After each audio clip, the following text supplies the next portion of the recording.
What's happening, everybody? It's your boy Heart2Start JD, aka the Guccini, and this is the Heart2Start Podcast. We back with another fantasy football video for the 2025 fantasy football season. Today we talking about three tight ends that I hope y'all not sleeping on. These three tight ends have elite upside without the elite price tag. You know what I mean? We are trying to get to the dance, and I'm trying to give y'all some options without having to spin the bag in the top 5 rounds on some of them big name tight ends. But before we get into the video, y'all know my saying. In fantasy, if you ain't got the heart to start, you ain't got the nuts of a champion. And in life, if you stay ready, you ain't got to get ready. And that's why I'm here to help y'all get ready and win this 2025 fantasy football season with some of this homework. But before we get into the video, let's run the intro.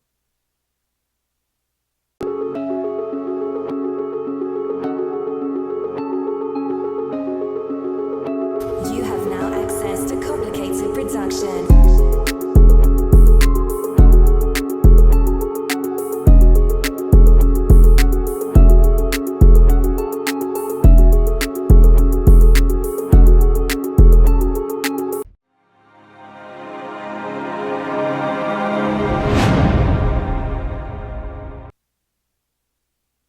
Y'all see what time it is, man. First up, man, a tight end that's locked in with one of the best QBs in the league.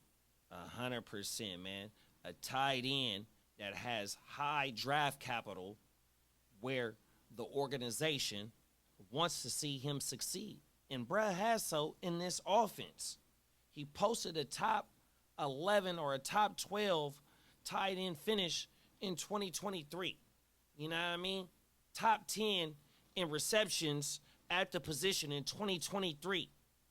Target accuracy, locked in with his quarterback in 2023. Number 1 at the position. Y'all see what it is, but we ain't here to talk about the 2023 stats. We got to bring them up in order to show why that this 2024 season, you know what I mean, it was due to something, whether it be injury, maybe something else. But to me, in my opinion, the PCL and that shoulder strain has something to do with it. But today, let's get into it, man. Let's kick it off with the post-hype breakout in Dalton Kincaid. He finished as a tight end 29 last year, but that don't tell the whole story at all. Bruh missed 3 games with a PCL sprain and battled through a shoulder injury mid-season and still nearly matched his 2023 stats with the tight end 11 finish. From weeks 3 through 10 before injuries wrecked his rhythm, bruh had 53 targets, 3 top 12 finishes, and never dipped below 5 targets in a single game. Come on, now we need all the volume. He was second on the Bills in targets and receptions. Now with Shakir being the most productive wide receiver on this team last season, Keon Coleman still learning how to play the position, and they only drafted a wide receiver in the 7th round and only bringing in Josh Palmer and Elijah Moore in free agency. That's not threatening to me at all. Kincaid posted a 20.2% target share, 29.4 target rate, and was second among all tight ends in deep targets. Big play capability, man.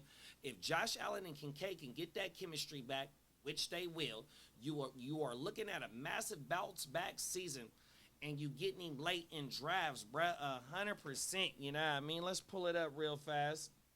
And I want to talk about his target share from 2024.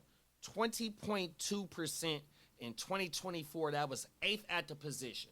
I know y'all can't see it right now on the screen, but I got it on my computer. His target share in 2023 was 17.7, and that was the season where he finished 11th at the position, and he had 91 targets and 73 receptions, which was 7th at the position in the 2023 season. We seen that he missed 3 games due to a PCL, 100%, you know what I mean? Also, 75 targets. His 75 targets was... Got to take my glasses off for that. I can't see far away. I can see close up for sure. My G's on my bubble. But it was 75 targets, 15th at the position. You feel me? With them 3 games missed, but yet he was second on the team this year in targets behind Shakir that only had 100 targets. You feel me?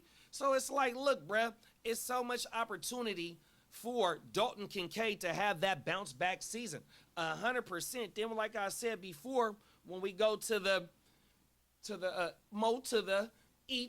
when we go to the target accuracy, when you see last year, the target accuracy was 5.9, 38th at the position. But in 2023, 8.4 first at the position with the target accuracy, and the target separation in 2023, 2.02, 14th at the position. Tell me about the PCL. You're 100%, you know what I mean? So I love Dalton Kincaid as a bounce back breath this year, 100%. You know what I mean?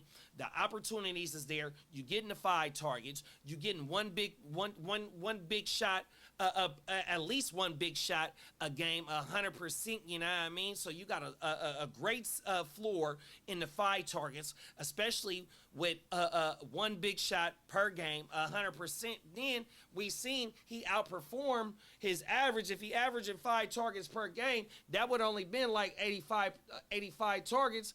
But he did that in year 3, and it was a 5.7 targets per game. So he has capability to get peppered in this offense, bruh. So like I said before, do not sleep on Dalton Kincaid. If you do not want to spend the bag on one of them tight ends in the top 5 rounds and you want to wait on the tight end, Dalton Kincaid might be your bruh. 100%, man.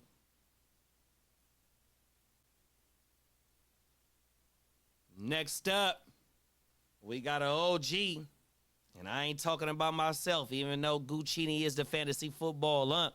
We talking about an OG that's out there running routes crisp as ever, commanding 9.9 yards per reception.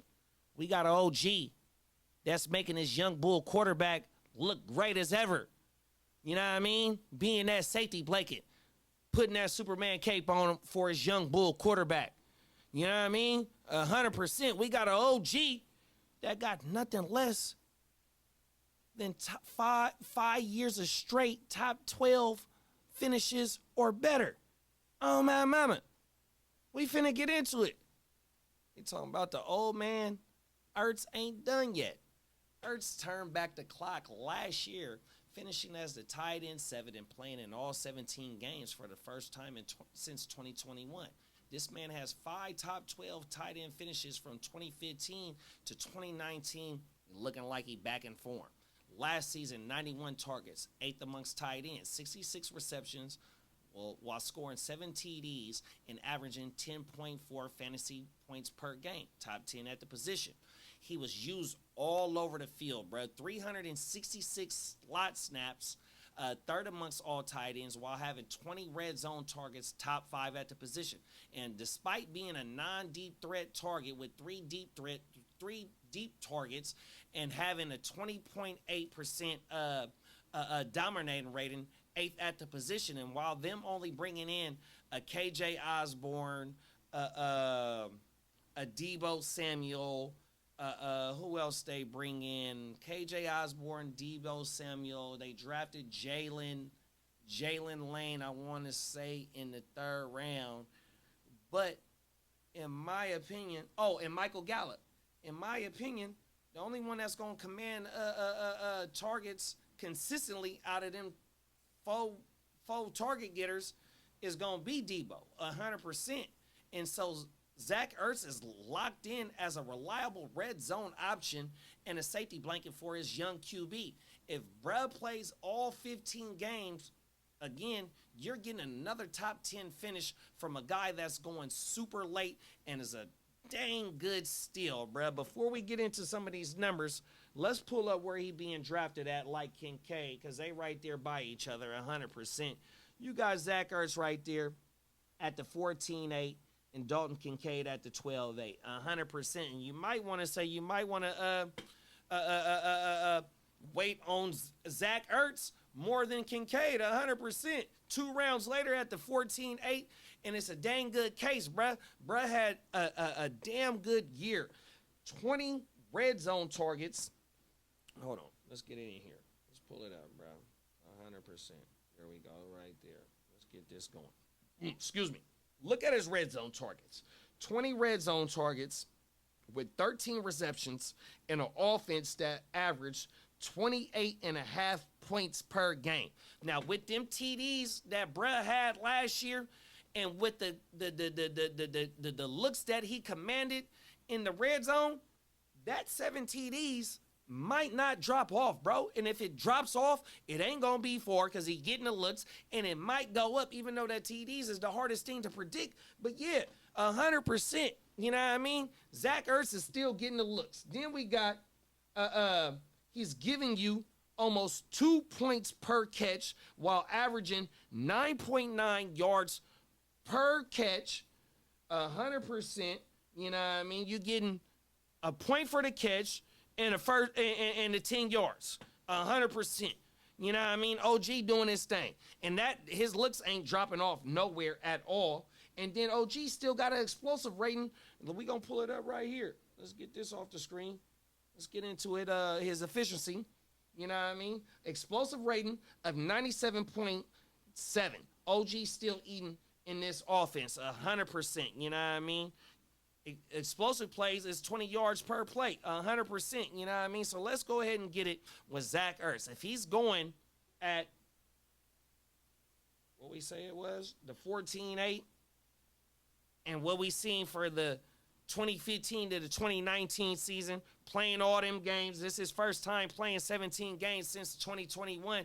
Look, bruh, it's a dart throw, but it's a damn good dart throw to have, 100%, man, on my mama.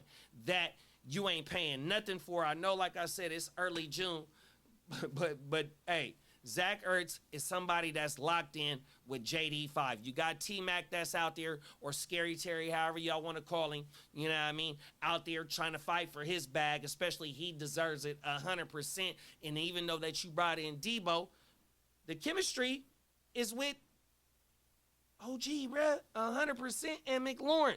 Even though Cliff gonna get Debo in there, but Debo A-Dot, and he gonna get, it's gonna be very low. It's gonna be a lot of the stuff at the line of scrimmage, not too far from the line of scrimmage, or handoffs like they was giving him in Frisco, 100%. So lock in Ertz, bruh, done deal. Oh, my mama.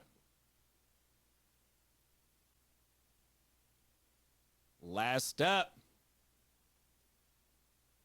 Blame it on the rain. Yeah. I know some of them H2S members might be a little too young to know what that song is, but that was from a group called Milli Vanilli.